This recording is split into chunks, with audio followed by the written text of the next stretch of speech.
Welcome to another episode. Now this will be a quick one. You're doing some work on your vehicle, about to install the rear main seal, as I am on the V here, and you keep running into conflicting stories. Do you place oil on the seal or not? It all depends on the material.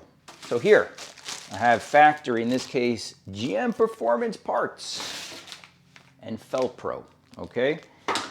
The GM unit is rubber. So this is what you have to find out, and you'll find this on any part that you buy. If the rear main seal is rubber, light coat of oil on the outer circumference of the seal and the outside circumference of the bore where the seal sits.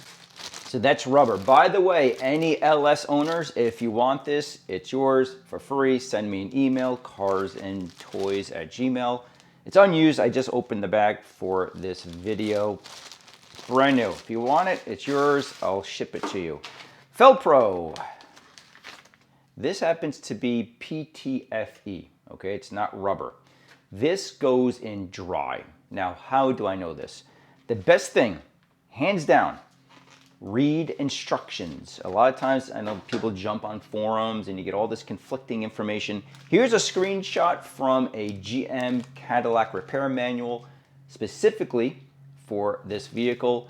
It tells you right on there, use engine oil. Here's a screenshot for Fel-Pro. Instructions right there. Insert dry. Don't overthink these things. Read instructions. It's a big time saver. As always, thank you for watching. See you next time.